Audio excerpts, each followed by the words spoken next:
এই অসময়ে আবার কে করবে?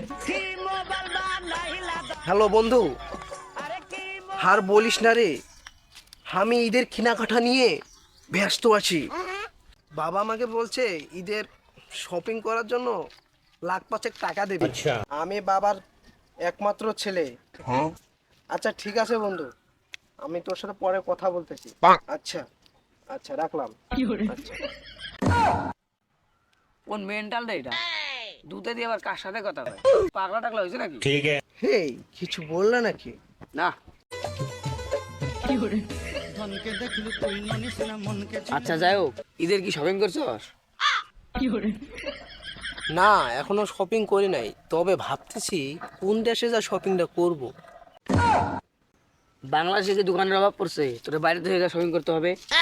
আমি যেসব কাপড় পরি এই বাংলাদেশে নাই, এই কারণে বাইরে যেতে হবে। তাহলে কোন থেকে যাবি শপিং করতে? আই শপিং মাই ফেভারিট জায়গা গুলিস্তান মার্কেট।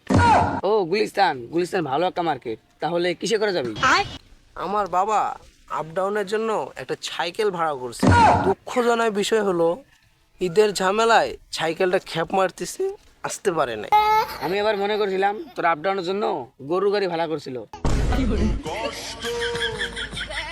শালা কি আমার অপমান করলো। আচ্ছা থাক বন্ধু, তাহলে যাই গে।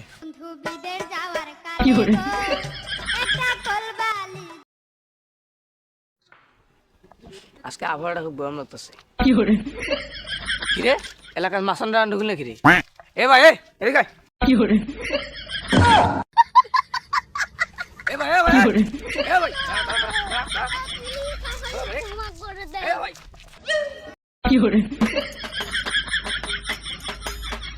हे प्रभु हे प्रभु, हे हरि राम कृष्ण जगन्नाथ प्रेमानंद ये क्या हुआ?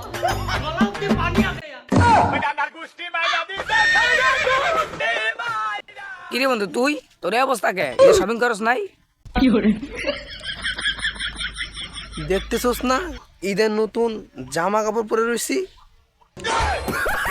এই তাহলে তো ঈদের শপিং। তোরে বললাম না আমি ঈদের মার্কেট করব, আমার ঈদের মার্কেট এটাই। আর আমি সানগ্লাসটা কেনার জন্য ইউরোপে গেছিলাম, কিন্তু দুঃখজনক বিষয় একটাই, এই সানগ্লাসটা আমি ইউরোপে পাই নাই, আমি এটা পেয়েছি গুলিস্তান মার্কেটে। সানগ্লাসের কথা বাজে দিলাম, এই প্যান্ট শার্টটা কোন থেকে কিনছস? দুটা তো আরো ভালো হয়েছে। আরে এগুলো আমি অস্ট্রেলিয়ার থেকে এনেছি, 5-6 লাখ টাকা তো আমার এমনিই খরচ হয়ে গেছে। ওই, সত্যি করে কও এগুলো কোন থেকে কিনছস? সত্যি করে কও। ভাই সত্যি করে কল আছে ভাই, আমি এলাম ওসাকের ফুটপাত থেকে কিনছি ভাই, আমাকে মাফ করে দাও ভাই, আমাকে মাফ করে দাও। কি আউল ফাউল পোলা পান্ডা এডিলে, কোন থেকে যাচ্ছে? এগুলো এলাকাটা পুরোটা নষ্ট করবে লাগছে। কি জামা কাপড় পরছে, ইডি সিরে উডি সিরে উডি সিরে, ওটা বলে স্টাইল। সি, আমার এলাকার সমাজটা নষ্টই ফেলালো এরা। আচ্ছা, এগুলো তাড়ানোর ব্যবস্থা করতেছি, উঠতে পারাই।